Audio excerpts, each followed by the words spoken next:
Are we live? Are we live? Are we live? Looks like we might be live.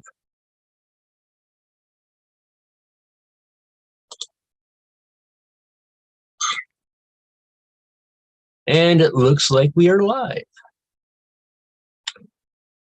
Hello, this is Happy Valley Hobbies. Live chat, doing all the YouTube things. But this is Happy Valley Hobbies. These are hobbies that make me, I'm sharing hobbies that make me happy. And I'm feeling a lot better than last week. Today I actually had some overtime and all that, so that's why I'm a little bit discombobulated, because had to run home, do things and all that, etc., and then hit the live button, which I'm about 3 minutes late, but I'm still doing my best to learn everything here. Okay, ooh, that's something I didn't realize I could do. That's actually helpful to have, to be able to pop out the live chat. It's a good thing. All right, let's move this over here, move that there. Well, let me move it there. Yes, it does. All right. Let's put the chat where I can read it and go from there. Eventually, I'll get to a point where, well, I'll be hopefully a lot better at this eventually. It's one of those things of, when you're first doing something new, even though this is my 8th live stream, it still is going to require me to, slowly get better and better and better. Okay, so right now it's just showing me, myself, and I. So people will be showing up eventually. It seems that the notifications go out, and then eventually people start showing up, which is nice to have. I'm also trying to learn on how to make the live stream where that it's good for a replay value. And that's what I'm up to at this point in time. And it's sort of a little on the hard side, it's like, because I'm still trying to figure out, who I am, and how to reach to a broader audience. But it's one of those things of, I want to I have a passion, and I just want to share it, and if it resonates with a lot of people, yippee. If not, oh well. With the large community that I've seen and all that, I think it might be interesting to some people. But let's wander over to the workbench, go from there.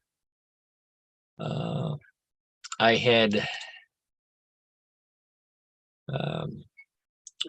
if people remember from last week, it's pretty much nothing has really changed at this point, because, well, recovering from a cold, and also not having time to prepare tonight because of overtime at work.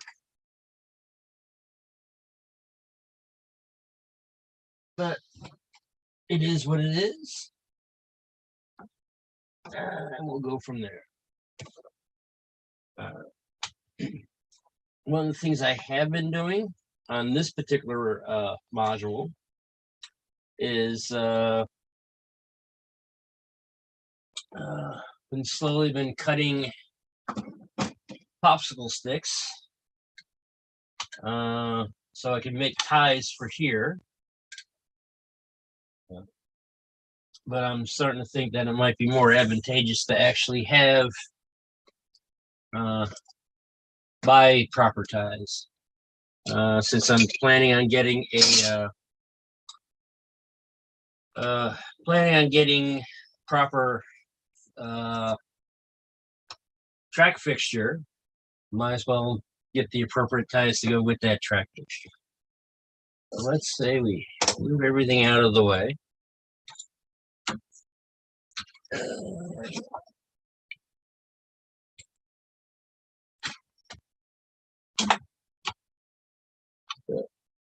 I don't know who had watched my last live stream. I was not feeling very well.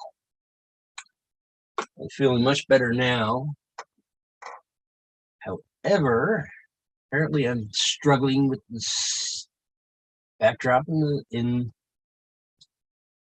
the backdrop in the background.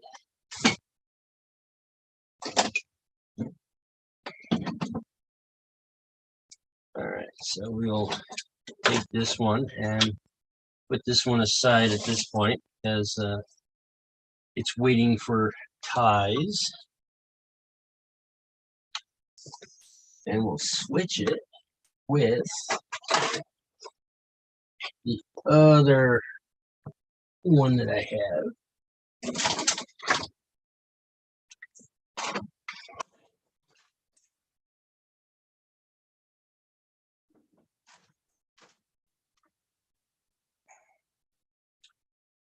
All right, we'll go with this one. Now this one is set up for a trestle that I have for it. And let's grab some trestle so you can see it how it fits.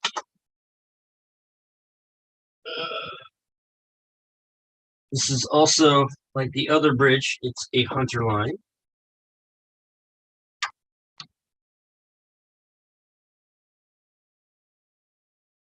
Sorry for the moving of the camera and all that, because well, it's a very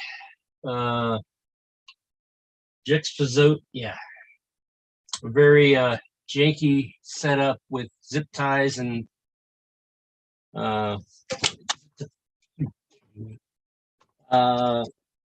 with zip ties and threaded rod.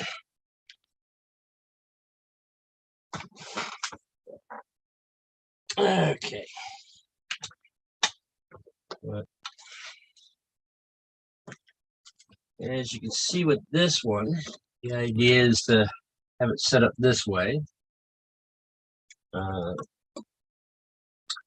And I wound up buying a Woodland Scenics scenery kit. So it's basically, that's what I've been, practicing on. Realizing that a lot of times of the plaster cloth goes around sharp corners very well, which is not the way, not the way that the reality works. But well, I'll eventually get it so it's a little bit more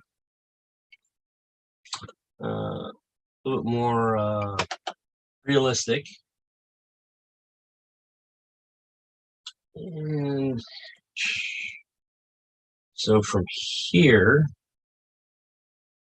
of course, I didn't, think too far ahead.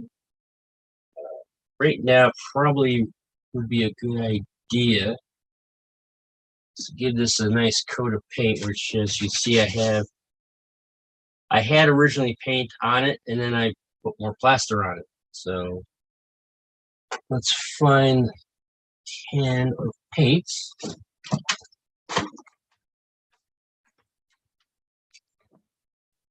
We have a can of paint.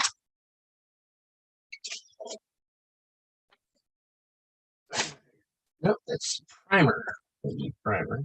It's already white.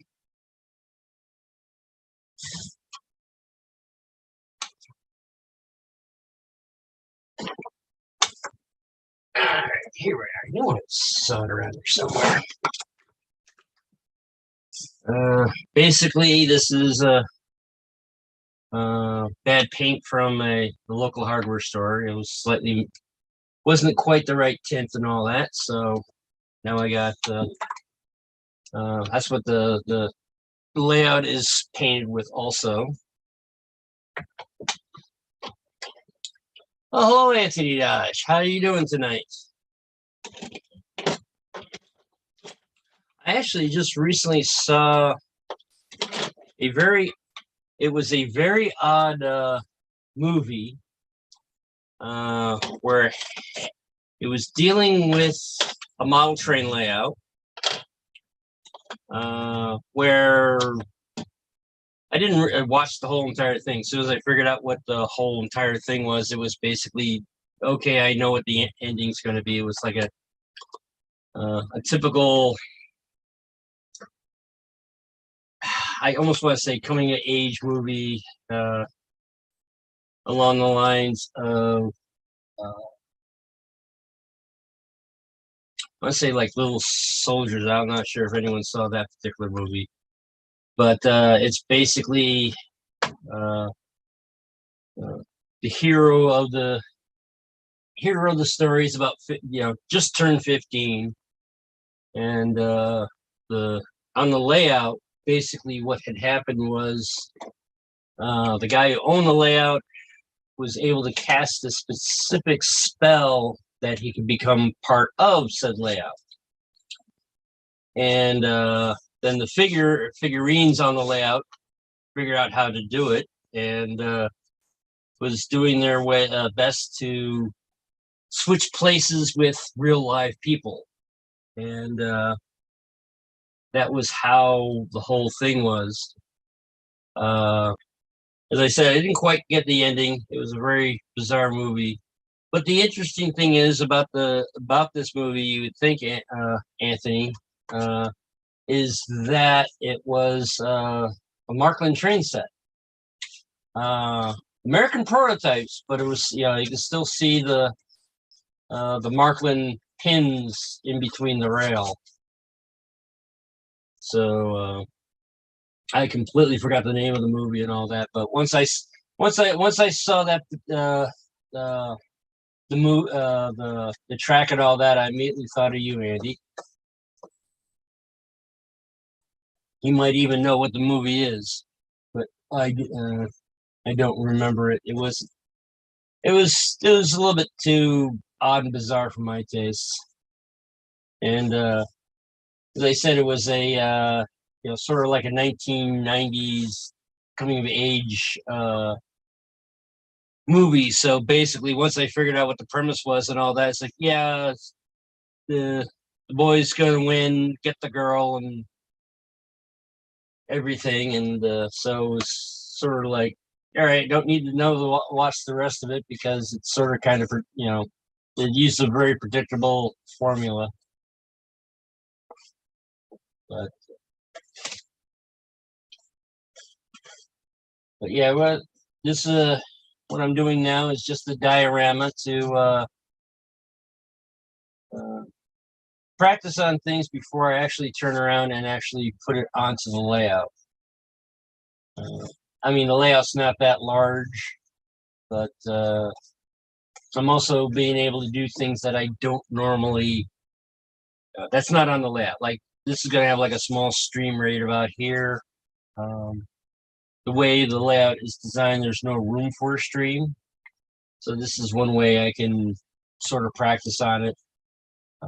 Also, this is designed for a trestle, and there's no spot for a trestle. So it's basically giving me a reason to turn around and have a spot for the trestle that I spent money on and I'm building.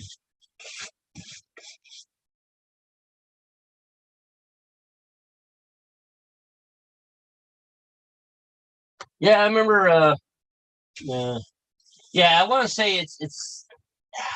I don't want to say the plot's exactly like Small Soldiers, but it seems along those lines, where the young hero is the one that winds up figuring out how everything works. I want to say the model, the characters on the model train layout I don't want to say are evil.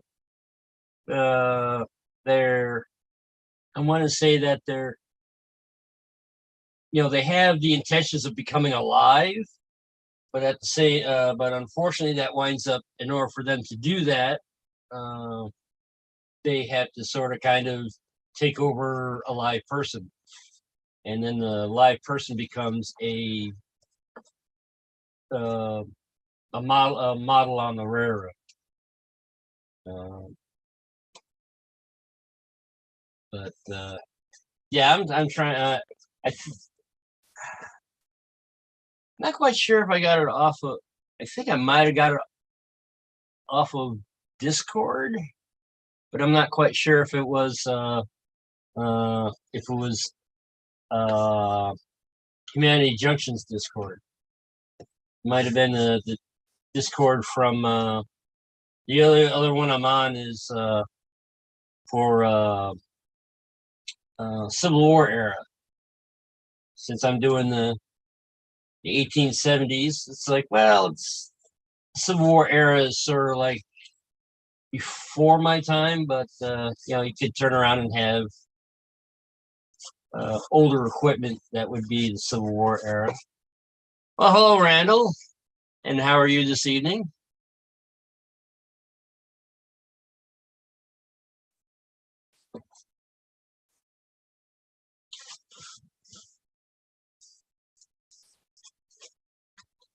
Yeah, I want to say the movie. Uh, the movie I want to say is a VHS recording that somebody copied onto YouTube, or it gives me that impression because of you don't actually see the VHS lines on it, but it is that aspect ratio. So it might be a made for TV, made for TV, I guess. Um, it was bizarre but not violent. Uh, Although there is a couple of characters that wind up dying at the beginning, but it's done in such a way you don't know you don't know what's going on, and it seems to have a lot of magical something with it. Um, so there's no blood or gore, but it's not until halfway. It's not until towards the middle of the movie that you realize that, oh, wait a minute, those yeah, it was one. It was a live person, what I want to call a live person, and one of the figurines. Um, but it is a very, very odd movie. Uh, so it's also odd that even though they were using American equipment, using Markland as their as the train set. So not quite sure why it was done that way. You would think it'd be easier and less expensive to do it using a American using an American equipment with uh,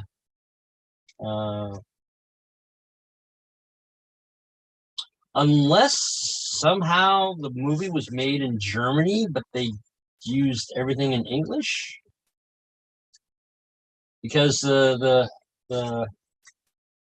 I want to say the live sets did seem not quite American. They did seem to have like a European flavor to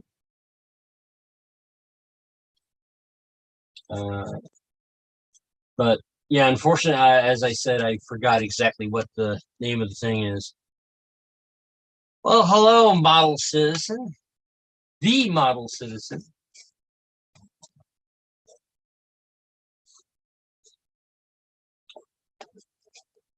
So how is everyone this evening? What I am doing is it's a diorama for a trestle that I have put together. Sort of trying to learning on how to do scenery, and making a mess in the process.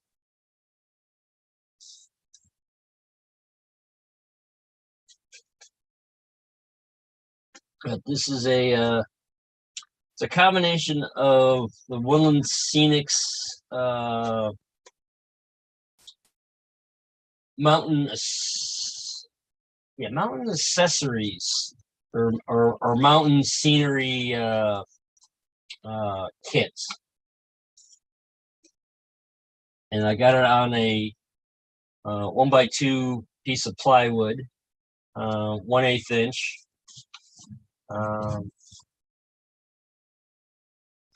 And these right here are as part of the base are the let's see if I can do this without getting paint all over the place. So over here, but wound up, buying the top romaine boxes, which were about the right heights, and then for the trestle itself, which is a hunter line. It was one of the build along series that New Tracks has. So after I built the trestle, I'm like, where am I going to put it? Because there's no spot on the layout. So I decided to build a diorama for it, and it's the same thought process for the other bridge that I have. They are in the process of doing Queen's Post Bridge. This is actually what the Queen Post Bridge looks like without being covered. And I think, Heath, you said you turned around and you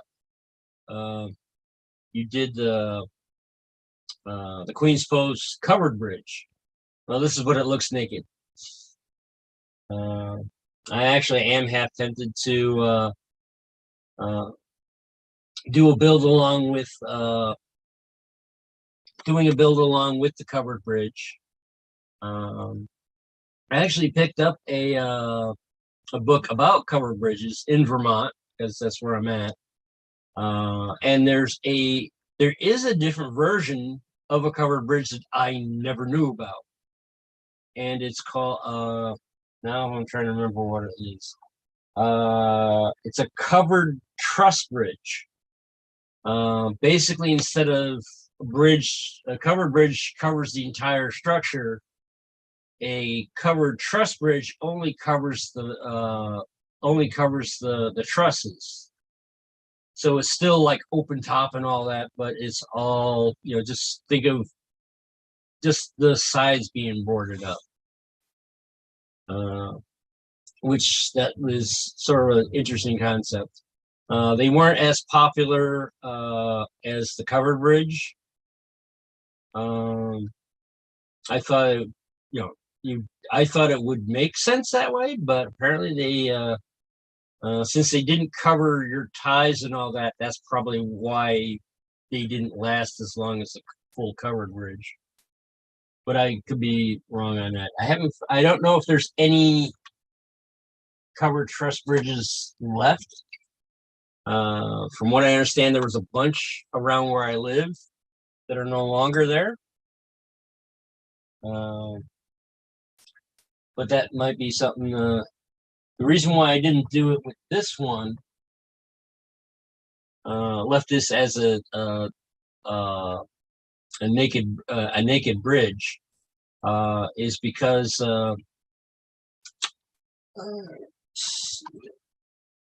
as you can see,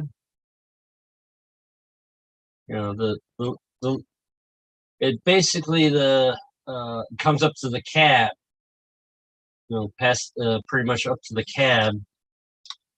And so since I wanted something where you can actually see the locomotive go across and all that, the the covered truss bridge would wind up, you know, basically almost hiding half the locomotive, just like a uh, not quite as much as a full covered bridge, but it still would hide the locomotive.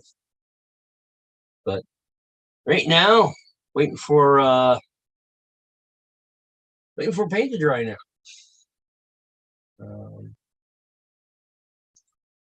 and so the idea behind this particular setup is that having a stream here coming out a little bit, you know, out to a sort of almost to a like a shallow lake.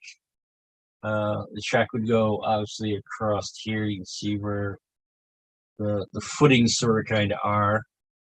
Um, and then using the different things from the woodland scenics to you know, to make it look, well, not plywood Pacific.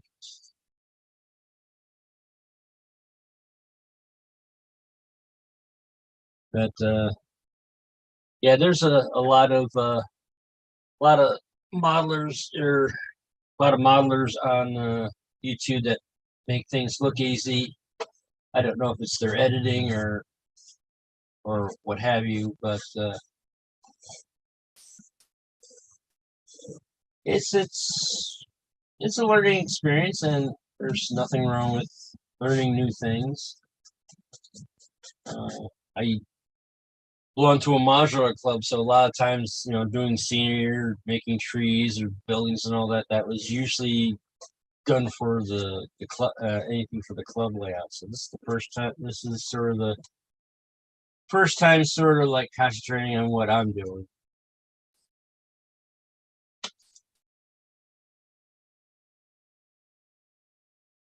And there might be some spots I might have to add more cloth, like over here. But you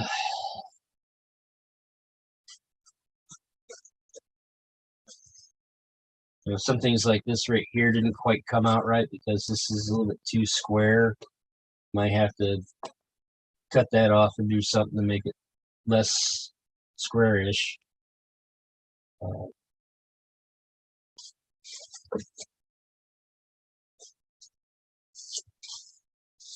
and things with my layout itself, I painted one side. This paint's a it was a mismatched paint. Uh, it's like, all right, it's brownish. So it's one of those things of I didn't care what the color was. It was just more of a uh, get it close to brown, and then when you start putting stuff on top, then make it actually uh, the colors as you want. But doing this particular paint, it's a little bit cheaper. You'll never. It's one of those things you'll never color match it. But then again, in the real world, nothing natural things are not color matched. That's more of a human ideal, basically.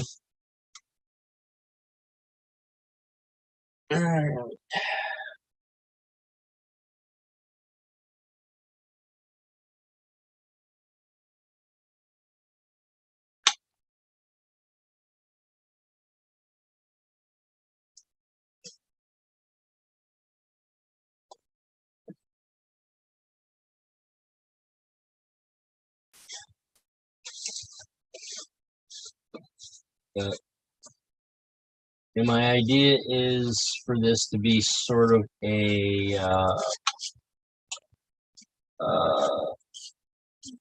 relatively maybe early summer, late spring, and also during the time period of I know in Vermont in the 1800s, basically Vermont was deforested,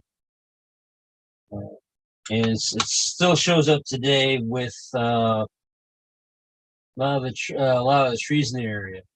A lot of the trees, I want to say, are maybe a foot in diameter or less. Every now and then you do come across a tree where it might be 3 feet in thickness and all that, but they are sort of kind of rare. And they seem to be on like former mansions or something, historical buildings. One is the Ira Allen house that's nearby, which is the brother of Ethan Allen. It's very interesting. Every now and then, it's like I find out how close to history that I am. Arlington, Vermont is actually Vermont's first capital.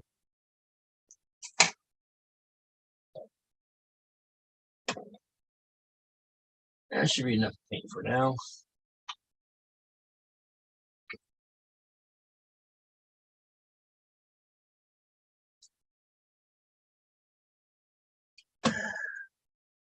I'll keep that paint aside because I want to turn around and, as I said, with the layout, I painted one side with a white primer, and on the other side, this particular color. This is what this will dry to.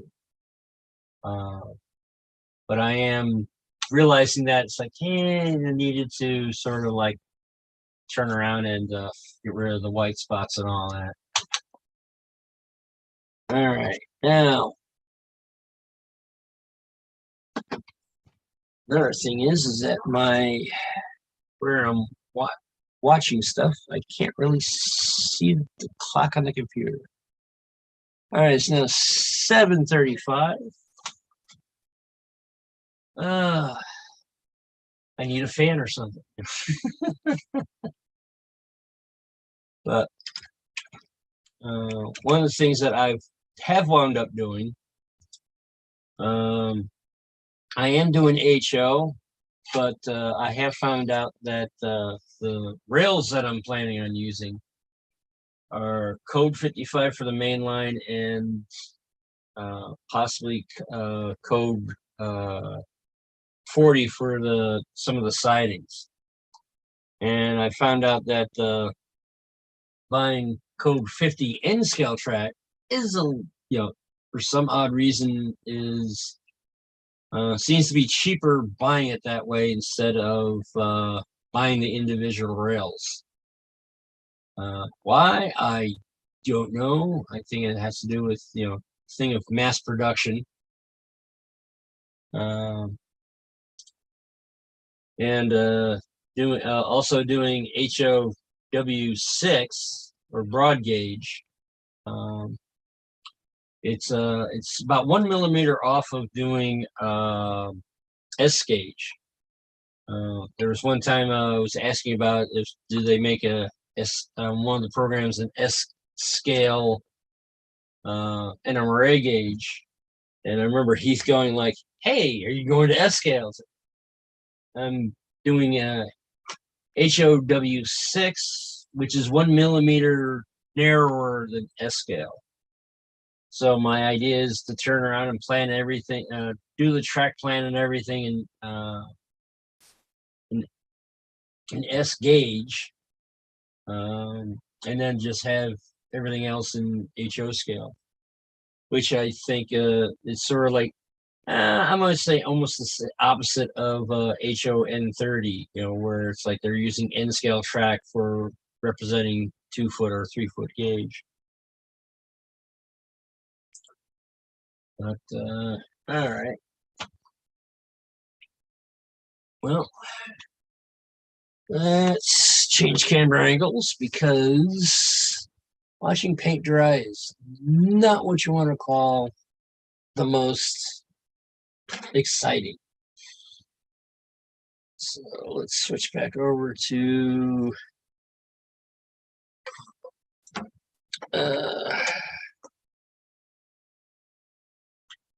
All right, now that got that chair, we'll go here, and we'll be back over this camera.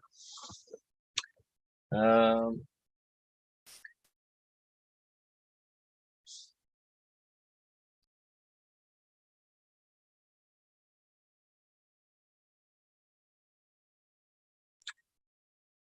all right, well, I'm as I said earlier in the show, I am feeling better, but I'm still coughing. There's like this small little piece of phlegm that just doesn't want to leave, which is, annoying, especially if we're trying to do, trying to be relatively professional. Let's see, let's pull this light a little bit down.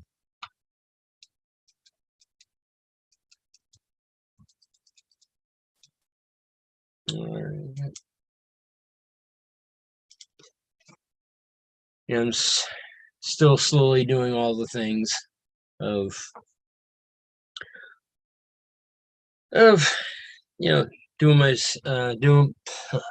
doing my best to be entertaining, but I mean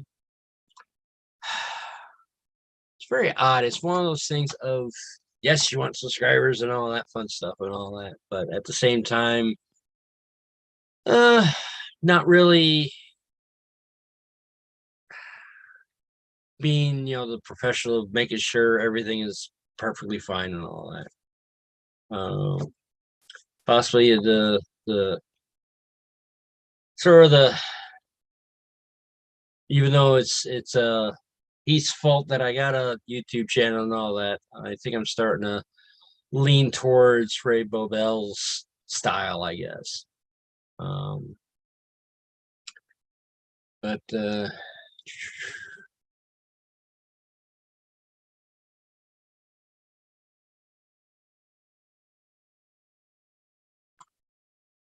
ooh, a long drive tomorrow night.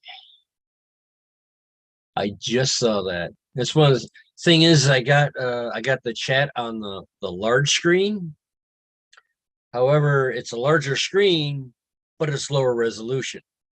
So it's a trade-off of sometimes when I'm at the workbench, I can't really read what it is, and as far as I know, I can't change the font size. Can I change the font size? That's settings.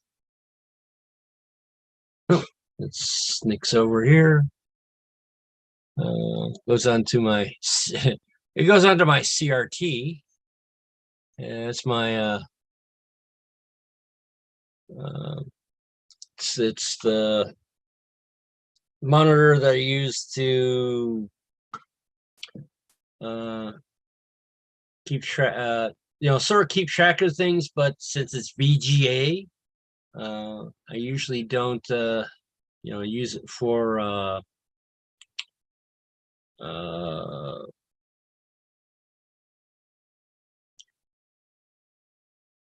use it. I'm trying to think what the terminology is. I'm not using it for. Get rid of that. All right, home, general, contents. Zoom. We have a Zoom.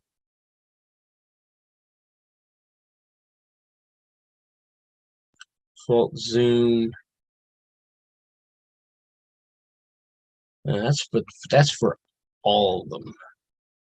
Not sure if I really want to do all.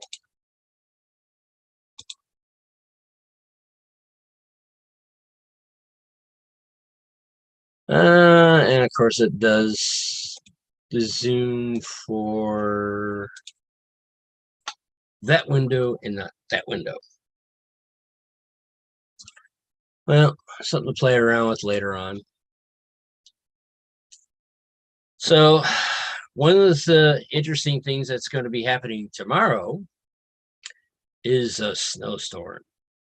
It looks like almost everything is practically melted.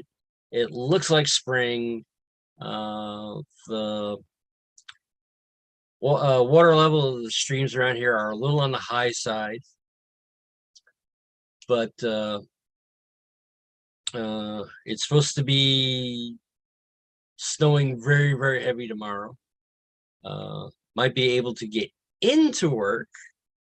Getting out of work might be a completely different situation. I know right now,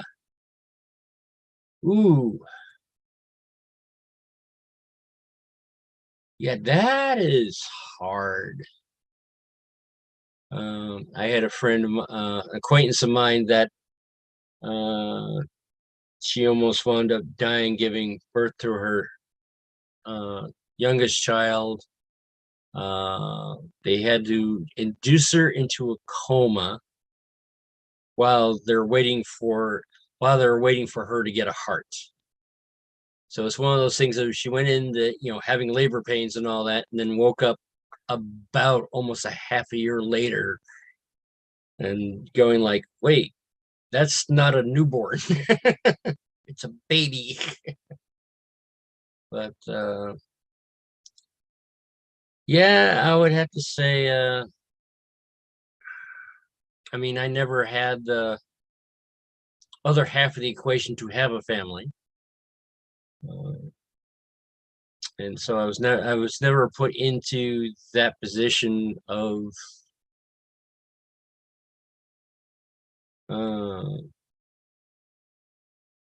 where someone actually I have never, as far as I know, I've never heard of anyone dying during childbirth. As I said, an acquaintance of mine came damn close. She has now nicknamed, she wound up nicknaming herself the Tin Man because she no longer has her original heart.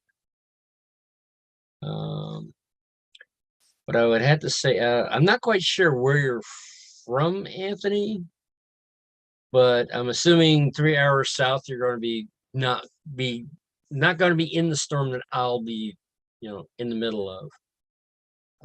The interesting thing is that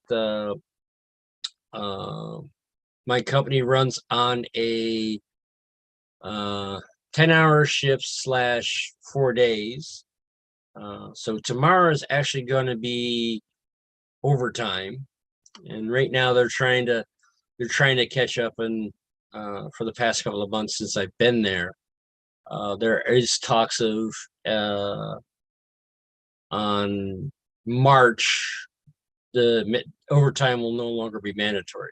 Right now they have a lot of product that's missing a part, and once they get that part in, depending on which product it is, all the products that it looks like all the product that we have that's already been sold, ready to go out the door, just each one missing just one or two parts, and then they can be finished, and they can leave.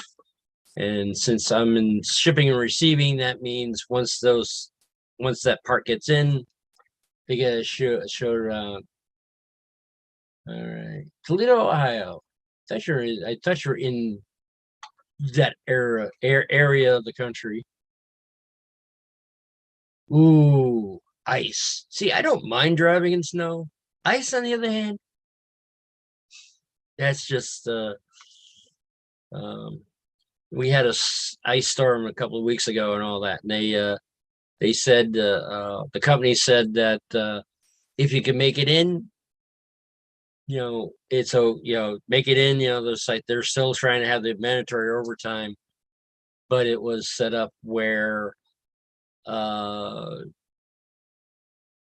if you couldn't come in, it wasn't going to be held against you and all that. And it was also a Friday. I wound up losing power around 2 o'clock in the morning because my CPAP machine stopped working, which woke me up. And I'm like, why is the CPAP machine not working? And why is it dark? Because I'm in a part of Arlington that has a lot of light pollution. So it was dark because nobody had power. So I was like, okay, cool. It's like finally I don't have the neighbors' lights shining into the, well, not quite shining into the bedroom. They shine off the blinds and that sort of bounces off of that. But it's like total darkness. So I wound up going back to sleep. Now the thing is that I wasn't quite wake enough to realize that having no power was a problem. It wasn't until later on that I happened to realize, or uh, later in the day, that it's like, oh, wait a minute, there's no power. I have no heat. uh, but the alarm is on my phone, so when it went off, I'm like, all right, well, check how the weather is and all that. So I get on the phone. I have no cell phone service. I'm like, well, this isn't that great. So wound up turning around, getting dressed, got out to the car, with flashlight, and there's about 3/8 of an inch of snow on the car. I can't get into the car, it's just rock solid. So I turned around and said, I can't call into work saying that, hey, I have a problem. So it was definitely interesting. When the thing is, on Fridays we work from 6 to 12, and I was able to, by the time I was able to get into my car, after helping my neighbor, we're on a slight slant, and the thing is that my neighbor was trying to pull out, and they're just spinning their tires because we didn't have enough. It wasn't until we had two other neighbors come and help push them out, because one, we couldn't have our feet couldn't get traction, but neither can our hands because they're sliding on the car because of the ice. But we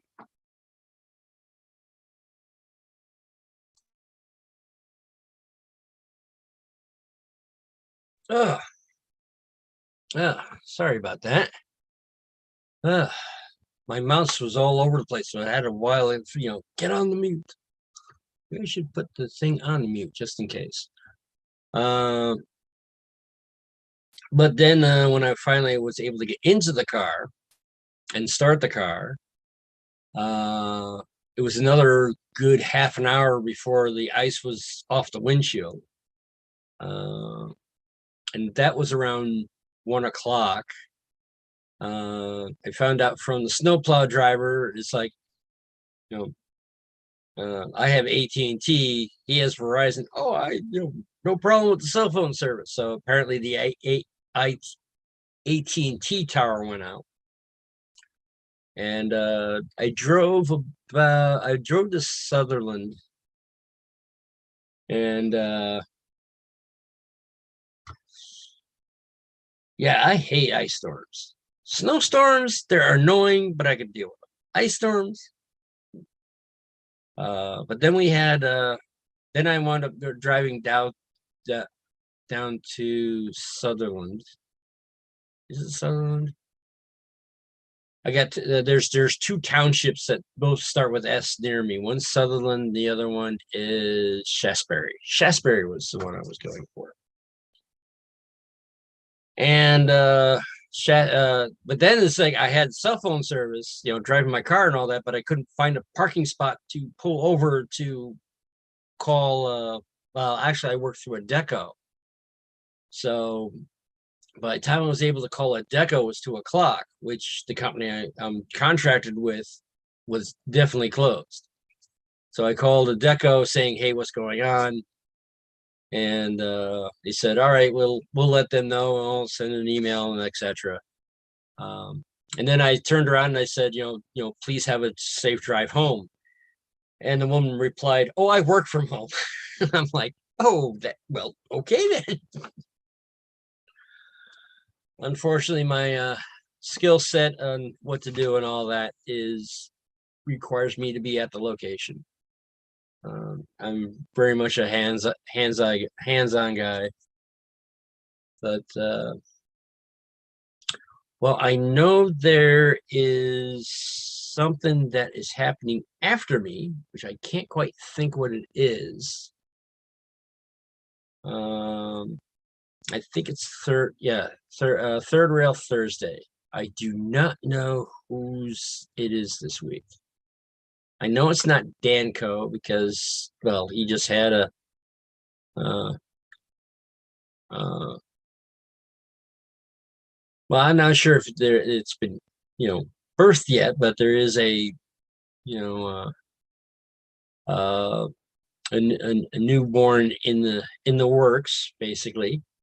So that's why he sort of peeled off of doing live streams and all that.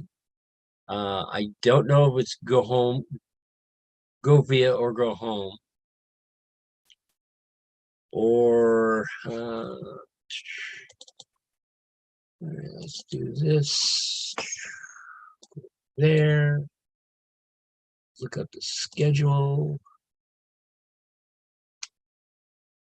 Yeah, I actually have hey Heath, I have a tab that's open to the Dropbox for the large live streams.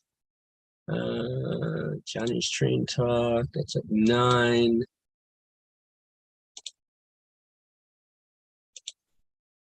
Third Rail Thursday. This looks like it might be either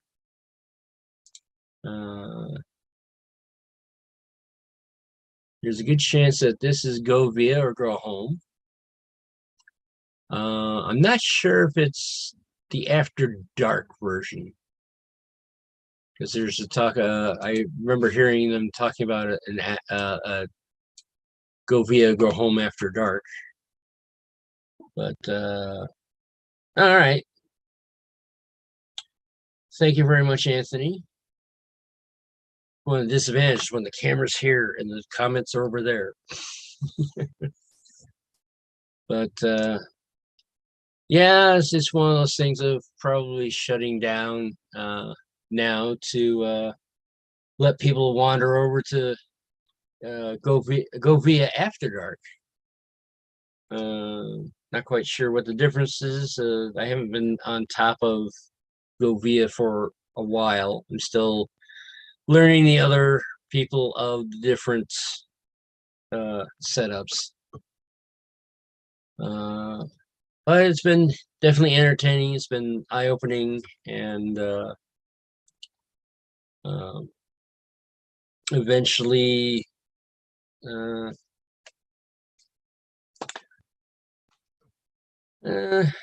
sure.